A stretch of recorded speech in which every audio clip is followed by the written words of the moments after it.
Bienvenidas, bienvenidos a Marco Curricular Común en el Aula.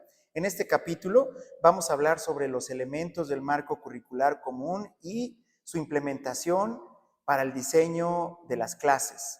Hemos considerado también averiguar sobre los temas de la evaluación y preguntamos a nuestros invitados sobre las concepciones, sobre las expectativas que puedan tener los estudiantes de la fase 7 de la nueva escuela mexicana. Estamos en el plantel 35 del Colegio de Bachilleres del Estado de Veracruz, en la capital del estado, en Jalapa, donde entrevistaremos al profesor José Alfredo Zabaleta.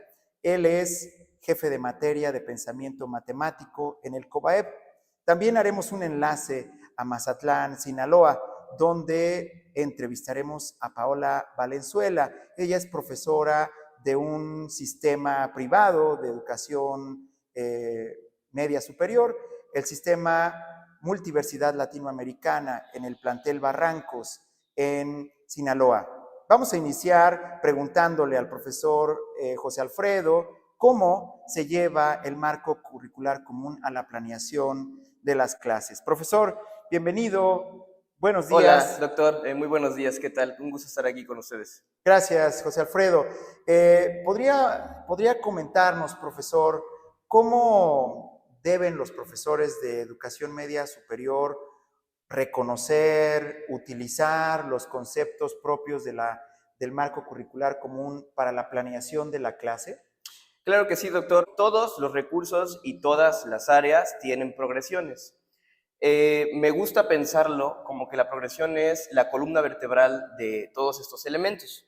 Entonces, para llegar a la planeación, lo que nosotros necesitamos hacer es alinear estos elementos.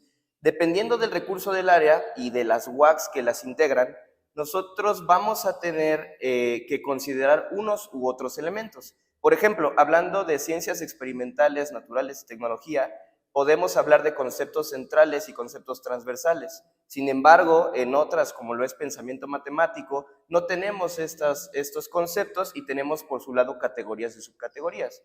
Entonces, partiendo desde allí, tenemos que tener muy presente que vamos a planear a partir de identificar estos elementos en cada WAC y entonces a partir de ellos intentar alinearlos, observar cómo se pueden interconectar entre ellos y a partir de allí comenzar la planeación.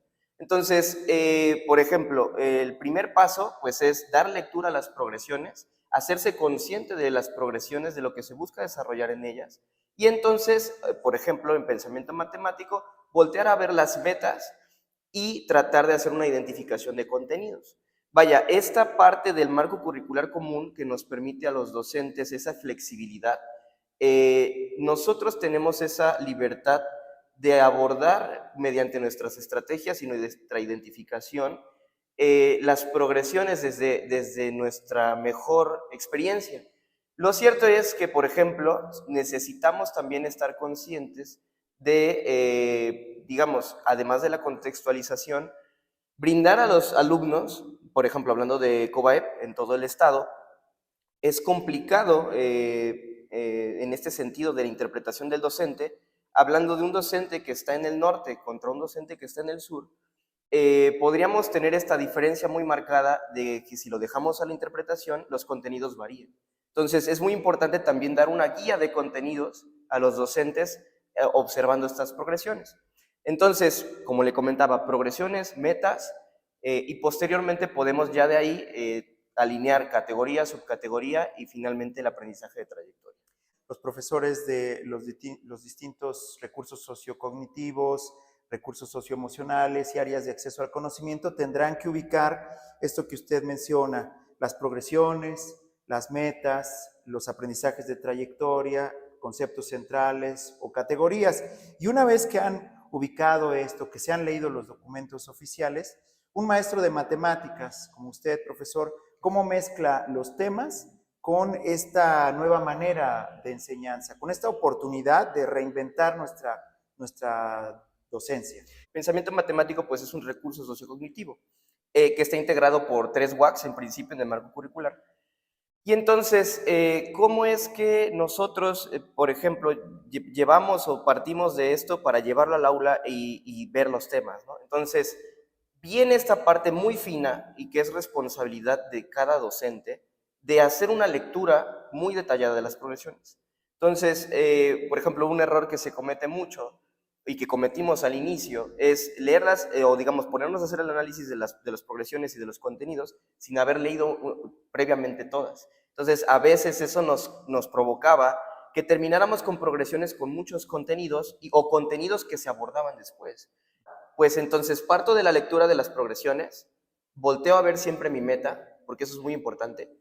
¿Por qué tengo que voltear a ver la meta? Porque si yo no veo la meta, no voy a ver hasta dónde alcanza o hasta dónde quiero llegar en la progresión, o al contrario, tal vez la progresión se lee muy, que busca demasiado, llegar demasiado lejos, y la meta nos dice, no, espera, no es tan lejos. Y entonces, en matemáticas, por ejemplo, uno puede pensar en poner al alumno a hacer procesos, y tal vez la meta te dice, no tiene que hacer procesos, simplemente tiene que identificar, tiene que quedarse en la parte conceptual. Entonces, esta parte de identificación de contenidos, por ejemplo, en pensamiento matemático 1 hablamos de estadística y probabilidad. Cuando estábamos acostumbrados que en matemáticas 1 del plan anterior era solo aritmética y álgebra. Entonces, este cambio muy importante nos exige a nosotros como docentes que hagamos este análisis fino de las progresiones para que podamos estar conscientes desde dónde partimos en contenidos y hasta dónde queremos llegar. Antes también en primer semestre se veía lo que era un poco de estadística, pero era muy básico. Ahora en las progresiones últimas se busca hacer estadística inferencial, se busca trabajar con distribuciones de probabilidad. Hay entonces cambios temáticos también que impactan la manera de ver la educación media superior. ¿Qué deben de hacer los docentes para diseñar su evaluación? ¿Cómo se evalúa? Digamos, en COEP siempre hemos hablado de una evaluación formativa que obviamente no está sujeta a una asignación de porcentaje, ¿ok? Entonces, la evaluación formativa, como su nombre lo dice, busca formar al alumno para que después, en una evaluación sumativa, que sí está sujeta a un número, a una escala numérica, al momento seguimos usando una escala numérica, pero que esta evaluación sumativa ya va a ser, digamos, la que asigna una escala, un valor. ¿Qué se me ocurre? Bueno, normalmente lo que hacíamos antes era pues dejar al alumno una serie de ejercicios, el alumno entregaba los ejercicios, los evaluábamos, asignábamos una calificación y los regresábamos, ¿no? ¿Qué se me ocurre? Bueno, tal vez hacer un proceso un poco más complejo. Me refiero a, probablemente se pueda dividir en varias entregas este mismo producto. Y esas entregas previas no están sujetas a una evaluación sumativa, sino más bien a una formativa, a una corrección, a un acompañamiento. Recordemos que en esta propuesta el docente viene a formar ahora o se vuelve un guía, principalmente más allá que un experto que está al frente del pizarrón dando conocimiento y siendo una enciclopedia andante, ¿no? ¿Podría, profesor, decirnos cómo se lleva entonces el marco curricular común al aula? ¿Qué deben hacer los docentes? Si, por ejemplo, uno diseña digamos, en clase buscamos que el alumno sea analítico, que lleve un proceso de razonamiento, pero el examen está diseñado para memorizar, eso no está alineado. Entonces va a provocar que el alumno busque atajos, que memorice, que es esta parte de la alineación constructiva que hemos llamado, que es, bueno, toma como base a John Biggs.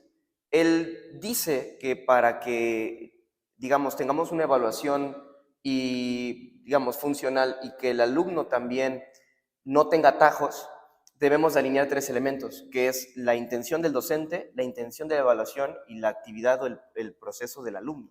El proceso de evaluación y el proceso de llevar al aula esto requiere esa alineación también en el aula de las intenciones del docente, los productos y las evaluaciones y las actividades que vamos a llevar con el alumno, para no dejarlo que salga, digamos, o que tome estos atajos y que en efecto se logre lo que nosotros estamos proponiendo en el aula. Entonces, concretamente, después de estos ejercicios de análisis de las progresiones y demás, y de identificar bien los elementos, viene esta parte de buscar estrategias de productos, de enseñanza de productos y de evaluación, para poder entonces alinear todo esto de las progresiones con estos 3 elementos y entonces poder llevarlo al aula alineado.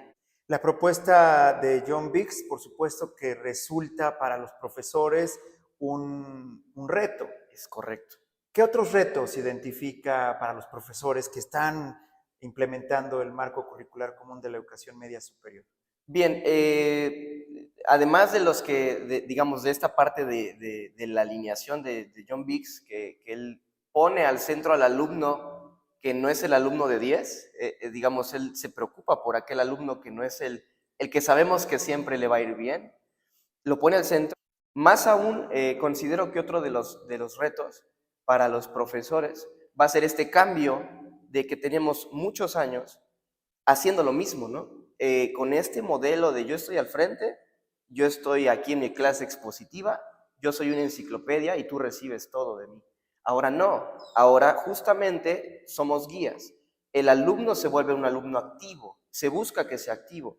Por otro lado, aquí propuestas como el aula invertida vienen a cobrar mucho sentido. Entonces, ese tipo de estrategias van a tener que ser desarrolladas, implementadas, aprendidas por el docente para poder llevarlas al aula. Entonces, parte de los retos va a ser esa actualización, ese cambio, ese vamos a llamarlo, estamos en un confort, salir de ahí y empezar a explorar nuevas estrategias. Entonces, creo que ese es uno de los retos principales. Yo sugiero, en mi experiencia, por ejemplo, ocupar este tipo de el aprendizaje activo y del aula invertida. Me parece que son estrategias que van a permitir llevar a cabo lo que propone el marco curricular común y la nueva escuela mexicana. ¿Cómo ven los estudiantes estos cambios, esta manera de transversalizar el currículum fundamental y el ampliado a través de los recursos y las áreas de acceso al conocimiento? ¿Cómo observan y viven los estudiantes este modelo de aula, escuela, comunidad? En fin, ¿qué esperamos que experimenten los estudiantes? Parte central de la propuesta que se pone al alumno al centro y no, digamos, no en el sentido que siempre hemos escuchado de ponerlo al centro del aula, sino al centro de la reforma o del cambio. ¿Por qué? Porque este cambio está pensado en ellos. Si lo analizamos, el cambio está pensado en que los estudiantes de hoy en día no son los mismos estudiantes de hace 60 años y necesitamos darles una educación que sea pertinente y que atienda a las necesidades que tienen. Todos tenemos acceso a Google, hoy en día es muy fácil ir y buscar alguna cuestión allí. ¿Por qué voy a memorizar cosas si ya tengo herramientas? Entonces, el alumno en este caso debe aprovechar, y veo que es una propuesta que está pensada para que él se desarrolle como una persona integral.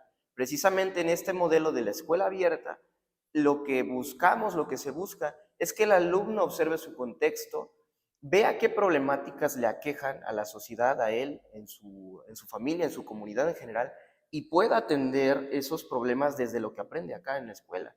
Antes era como muy común que buscáramos aplicaciones de aquí hacia afuera, así de, bueno, esto lo puedes aplicar en tal cosa. Ahora al revés, vemos los problemas y los traemos adentro del salón y tratamos de resolverlos con las herramientas que tenemos aquí. Entonces, creo que el marco curricular, esta propuesta, que está hecha y exactamente a medida para México, atiende muy bien a esa necesidad de los alumnos actual de resolver y atender problemas y de también ver que estamos inmersos en una dinámica que requiere también el desarrollo de valores, ¿no? Que es algo que también se pone al centro. Otra cosa que me parece bien importante para los alumnos es que ahora ellos van a ser la figura principal en el aula. Nosotros como docentes vamos a diseñar una clase, como te decía, precisamente para darle como esta acción al alumno, para que él esté en todo momento activo y no esté pasivo solo escuchando lo que nosotros tenemos. Existen N ejemplos que podemos considerar, por ejemplo, un cálculo diferencial, para poderlos aplicar a la solución de problemas, ¿no? Allí, por ejemplo, para medir la presión en sangre, por ejemplo, para medir el flujo que hay ya sea de líquidos o de sangre en las venas, se puede hacer a través del cálculo diferencial, del cálculo integral, los cálculos de presión, cálculos de velocidades. Entonces, muchas aplicaciones que se pueden proyectar desde las herramientas de matemáticas hacia la solución de problemas. Muchas gracias, profesor Alfredo Zabaleta. Lo que usted entonces sugiere es una formación integral de los estudiantes de la fase 7 de la nueva escuela mexicana, en la que el modelo de aula, escuela, comunidad permite ejercer esta noción que usted habla de la escuela abierta. Y por supuesto que ahí cabe muy bien la idea de la formación de ciudadanía. Estamos entonces frente a una oportunidad de formar ciudadanos en potencia, ¿verdad? Que al cumplir la mayoría de edad podrán ejercer de manera eficiente lo que han aprendido en el bachillerato. Estamos entonces con la oportunidad de transformar el país y de considerar a nuestros estudiantes como agentes de impacto de sus comunidades. Vamos a entrevistar ahora a Paola Valenzuela. Ella es profesora de bachillerato en el sistema Multiversidad Latinoamericana en el plantel Barrancos, en Sinaloa. Paola, buenos días. Mucho gusto. Hablando ya del marco curricular, del nuevo marco curricular común, ¿cómo es que se planea una clase considerando todos los elementos del marco curricular común de la educación media superior? Ok, bueno. Antes que nada, para la secuencia didáctica es importante tomar en cuenta los datos generales, incluir los datos generales de la institución, en este caso a qué unidad de aprendizaje pertenece, y también el periodo de aplicación. Además, tenemos que tomar en cuenta la meta, porque es muy importante incluirla en ello. También tenemos por ahí las categorías y subcategorías. Esas las podemos obtener a partir de las progresiones que están publicadas por ahí en internet. También hay que añadir la transversalidad. Dentro de la transversalidad tenemos que relacionar con otras unidades de aprendizaje. Por ejemplo, hablando de pensamiento matemático en categoría procedural, tendríamos que relacionarlo, por ejemplo, en comunicación, en lengua y comunicación, sabiendo compartir esos conocimientos, pero que también el alumno logre un aprendizaje de ello. ¿Qué elementos de la investigación para la planeación y qué elementos de la política o del instrumento de política educativa que es el marco curricular común, cómo los utilizas para hacer una planeación de clase? Primero tengo que tomar en cuenta qué es lo que quiero compartir, ¿no? Partir de eso, qué es lo que deseo que el alumno aprenda. A partir de ello, pues tenemos que elegir la unidad de aprendizaje, como por ejemplo pensamiento matemático. Tenemos que añadir un espacio para poner el perfil de ingreso del estudiante y también poner su perfil de egreso, que es lo que espero que el alumno aprenda, ¿no? Y también hay que añadir por ahí las categorías. Las categorías, como lo comenté, podemos tomarlas de las progresiones. Es importante también tener un espacio para incluir la transversalidad. Un cuadrito podríamos añadir por ahí, transversalidad, y añadir las otras categorías, o también podrían ser unidades de aprendizaje para lograr eso que se desea, ¿no? Y ya a partir de ello podemos empezar a planear nuestra clase. En la planeación pues podríamos incluir por ahí el inicio, el desarrollo y finalmente pues qué es lo que logré con el alumno, ¿no? El cierre. En ese espacio podríamos poner lo que es la meta de aprendizaje que se espera. En el caso del inicio, podríamos incluir por ahí preguntas detonantes, algo que active el conocimiento del alumno. También podríamos añadir por ahí un espacio en donde tengamos algún elemento para evaluar. Puede ser autoevaluación, coevaluación, heteroevaluación, ¿no? Eso para evaluar solamente el inicio. Regularmente un inicio de una clase puede durar 10 minutos, ¿no? En este caso, siguiendo con el desarrollo para la planeación, podríamos incluir por ahí otra meta de las que aparecen por ahí en las progresiones. Ahí es muy importante la evaluación formativa y el punto de la evaluación es muy, muy, muy importante en el marco curricular. De hecho, se le hace un énfasis al final de que la evaluación tiene que ser formativa, de que se tienen que tomar en cuenta muchísimas cosas. Sin embargo, al final vamos a ponerlo con un número exacto, ¿no?